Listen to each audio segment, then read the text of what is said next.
سال 1960 میں جب ڈومینوز پیزا پہلی بار کھولا گیا تو پورے دن کی سیل صرف $14 تھی، پر کون جانتا تھا کہ ایک اخبار بیچنے والا لڑکا جس کو نہ باپ کا سہارا ملا اور نہ ماں کا پیار، وہ 18,000 پیزا آؤٹ لیٹ کا مالک بنے گا۔ پر حالات کے خلاف یہ جیت کسی بھی طرح سے سیدھی سادی نہیں تھی۔ ادھار پیسے لے کر شروع کیے جانے والے پیزا سٹور نے اپنی ترقی کے سفر میں مصیبتوں کے ان گنت پہاڑ دیکھے۔ کبھی بھائی چھوڑ جاتا تو کبھی ساری جمع پونجی فراڈ کی نظر ہو جاتی، اور کبھی پارٹنر کا دھوکہ۔ جس نام سے یہ آؤٹ لیٹ کھولی گئی وہ نام بھی کسی اور کا تھا۔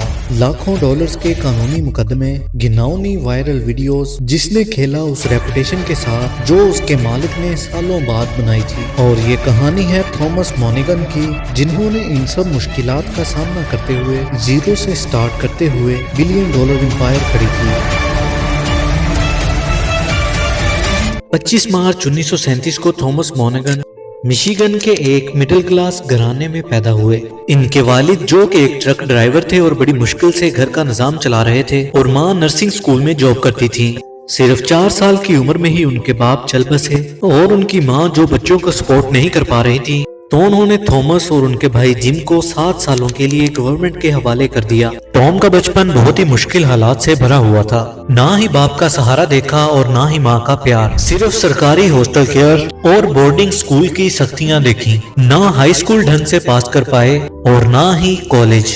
بڑی مشکل سے مشیگن یونیورسٹی میں ایڈمیشن ملا، لیکن افسوس کہ ٹیوشن فیس کے پیسے بھی نہیں تھے۔ زندگی ان کو طرح طرح کے جھٹکے دے رہی تھی۔ آخر کار انہوں نے گھر گھر نیوز پیپر دینے کا کام شروع کر دیا، اور پھر یہیں سے انہوں نے کاروبار کی بیسک سیکھنا شروع کی، اور پیسے بچانے کا کوئی موقع ہاتھ سے جانے نہ دیا۔ ابھی وہ تھوڑا سا سنبھلے ہی تھے کہ ان کی ساری سیونگز ایک فراڈ کی نظر ہو گئی۔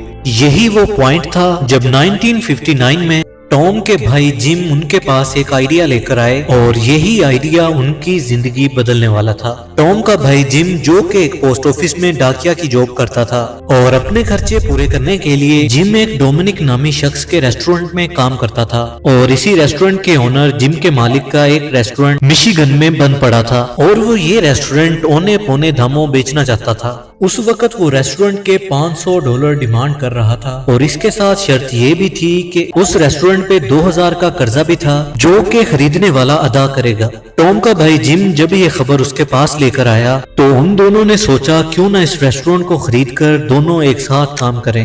پھر انہوں نے پوسٹ آفس سے $900 کا قرضہ لیا اور ڈومینک سے وہ ریسٹورنٹ خرید لیا، لیکن اس کا نام چینج نہیں کیا، اور بدلے میں ڈومینک نے اسے اپنی کچھ ریسپیز دی اور سوس بنانے کا طریقہ بھی سکھایا۔ انہوں نے ریسٹورنٹ کو شام 5 بجے سے رات 12 بجے تک کھولنے کا فیصلہ کیا۔ اس سے جم کی پوسٹ آفس والی جاب بھی ڈسٹرب نہیں ہوگی، اور اس سے ٹام کا صبح یونیورسٹی میں پڑھنے والا خواب بھی پورا ہو پائے گا۔ انہوں نے اس ریسٹورنٹ کو آفیشلی 9 دسمبر سال 1960 میں کھولا، اور پہلے ہی دن میں $14 کی سیل بھی کر لی۔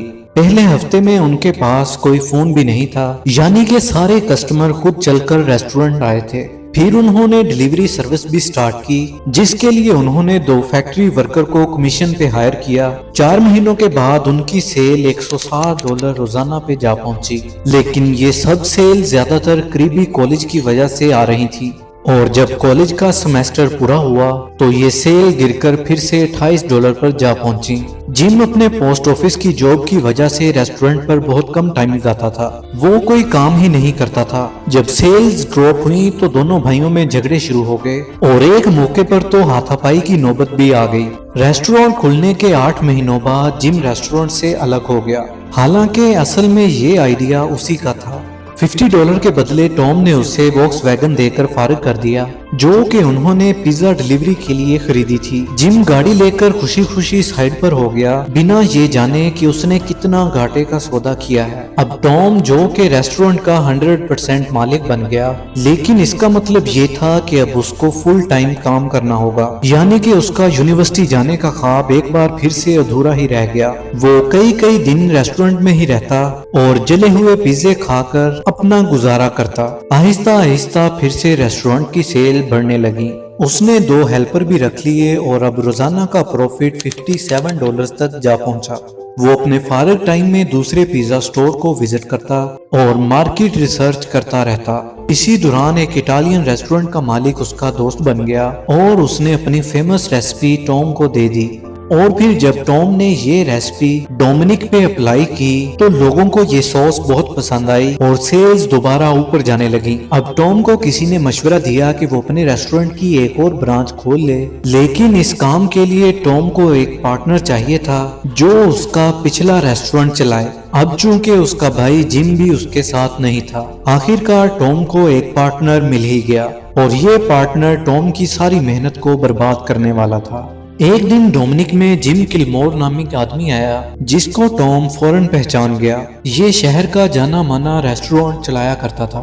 دونوں بیٹھ کر ریسٹورنٹ بزنس پہ بات کرنے لگے، اور اسی دوران ٹام نے گلمور کو اپنے پلانز بتائے کہ وہ اپنے ریسٹورنٹ کی ایک اور برانچ کھولنا چاہتا ہے۔ اب کیونکہ گلمور کو ریسٹورنٹ چلانے کا ایکسپیرینس بھی تھا، اسی وجہ سے دونوں کی ڈیل بن گئی۔ ڈیل میں یہ طے پایا کہ گلمور $500 دے کر بزنس میں 50% شیئرز کا مالک بن جائے گا، اور ڈومینکس کا پہلا ریسٹورنٹ بھی وہی چلائے گا۔ لیکن گلمور نے کہا کہ میرے پاس فی الحال $500 نہیں ہے، وہ میں بعد میں دے دوں گا۔ اب چونکہ ٹام کو پارٹنر کی سخت ضرورت تھی تو اس نے بھی حامی بھر لی۔ ڈومینکس کا 50% پارٹنر اب گلمور بن چکا تھا، وہ بھی بنا کوئی ڈاؤن پیمنٹ دیے، اور اس نے یہ پیسے بعد میں بھی ٹام کو نہیں دیے۔ ٹام نے اپنی سیکنڈ برانچ کھول لی اور پہلی برانچ گلمور کے حوالے کر دی۔ یہی وہ پوائنٹ تھا جب ٹام کو اپنی غلطی کا احساس ہوا، کیونکہ اس نے بنا کوئی جانچ پڑتال کیے ایک انجان شخص کو اپنے بزنس کا 50% دے دیا تھا۔ دیکھتے ہی دیکھتے پہلی برانچ کی سیلز اور پیزا کوالٹی دونوں گرتی گئیں، اور ٹام کو شک بھی تھا کہ گلمور چپکے سے کیش ڈراور سے پیسے بھی چراتا ہے۔ جم گلمور جو کہ شہر میں 2 ریسٹورنٹ چلاتا تھا، لیکن اس کو شراب پینے کی عادت تھی جس کی وجہ سے وہ 2 بار بینکرپٹ ہو چکا تھا۔ ٹام کا خیال تھا کہ شاید وہ سدھر چکا ہے، لیکن ایسا نہیں تھا۔ اس کے علاوہ گلمور نے ٹام کے ساتھ جو ایگریمنٹ کیا تھا اس میں بڑی چالاکی سے کچھ ایسی شرطیں ایڈ کروائیں جس میں ڈومینکس میں وہ صرف 50% پروفٹ کا حقدار تھا، اور لاس ہونے کی صورت میں سارا لاس ٹام ہی بھرے گا۔ اب نوبت یہ آ گئی کہ ٹام دونوں برانچز پہ ٹائم دینے لگا، اور گلمور کا جب دل چاہتا تھا وہ تب کام کرتا تھا۔ کل ملا کر بات یہ ہے کہ گلمور ٹام کا ناجائز فائدہ اٹھا رہا تھا۔ ٹام نے کئی بار گلمور سے ایگریمنٹ ختم کرنے کی بات بھی کی، لیکن لیگل مسئلوں کی وجہ سے وہ گلمور سے جان نہیں چھڑا پایا۔ آخر کار معاملہ کورٹ میں گیا، اور پھر جا کر ٹام اور گلمور کی پارٹنرشپ ختم ہوئی، اور ظاہر ہے پیچھے جو نقصان ہوا وہ سارا ٹام کو ہی بھرنا پڑا۔ پر اس کا مطلب یہ نہیں تھا کہ ٹام کے سارے مسئلے ختم ہو گئے۔ اگلا جھگڑا ایک ایسے شخص سے ہوا جس کے نام سے ہی ٹام اپنا ریسٹورنٹ چلا رہا تھا، اور وہ تھا ڈومینکس ڈیواٹی۔ ڈومینکس ڈیواٹی نے جب یہ دیکھا کہ ٹام اس کے نام سے 2 ریسٹورنٹ چلا رہا ہے اور اچھی خاصی سیلز بھی بنا رہا ہے تو اس کو پروفیشنلی جیلسی ہونے لگی۔ آخرکار ڈومینکس بھی اپنے شہر میں اپنے نام سے ریسٹورنٹ چلا رہا تھا، اور اسی وجہ سے کسٹمر کو بھی کافی کنفیوژن تھی، لہٰذا اس نے ٹام کو فون کر کے یہ پھڈا ڈال دیا کہ ٹام اب اس کا نام استعمال کرنا بند کرے۔ یہ خبر ٹام پر بجلی بن کر گری، کیونکہ اس نام کو پروموٹ کرنے کے لیے اس نے اپنا خون پسینہ ایک کیا تھا۔ اچانک سے نام بدلنے کا مطلب یہ تھا کہ ٹام کی ساری محنت ضائع ہو جائے گی۔ ٹام کو کسی نے مشورہ دیا کہ کوئی ایسا نام رکھو جو ڈومینک سے ملتا جلتا ہو، کیونکہ اس وقت لوگ ٹیلی فون ڈائریکٹری میں نمبر ڈھونڈتے تھے۔ ملتا جلتا نام ہوگا تو ڈومینکس کے پیج پر ہی ٹام کے ریسٹورنٹ کا نام ہوگا۔ کئی دنوں تک ٹام اور اس کی ٹیم مل کر نام سوچتی رہی، لیکن کوئی ایک نام بھی سمجھ میں نہیں آیا۔ آخر کار پھر ایک پیزا ڈیلیوری بوائے نے ایک ایسا نام سجیسٹ کیا، ڈومینوز۔ ٹام کو بھی یہ نام بہت اچھا لگا۔ اس دن سے وہ ڈومینکس نہیں بلکہ ڈومینوز کے نام سے کام کرنے لگے۔ نام چینج کرنے کا مطلب یہ تھا کہ اب انہیں لوگو بھی چینج کرنا پڑے گا، تو انہوں نے سمپلی ڈومینو گیم کے ٹائل کو ہی لوگو کے طور پر استعمال کرنا شروع کر دیا۔ کیونکہ اس وقت ان کے 3 سٹور ہی تھے تو انہوں نے لوگو میں 3 ڈاٹس ہی لگا دیے۔ اگلی بار آپ کسی کو بھی بتا سکتے ہیں کہ ڈومینوز کے لوگو میں ان 3 ڈاٹس کا کیا مطلب ہے۔ تھامس مونگن کے پیزا بزنس کو اب ایک نیا نام مل چکا تھا۔ انہوں نے ریسیپیز کو بہتر بنانے اور بزنس کو زیادہ پروفیٹیبل بنانے میں مزید کوششیں کی، اور پھر ڈومینوز کی ترقی کی شروعات ایک انوکھے واقعے سے ہوئی۔ ایک دن ریسٹورنٹ کا کافی سٹاف ایک ہی دن چھٹی کر بیٹھا۔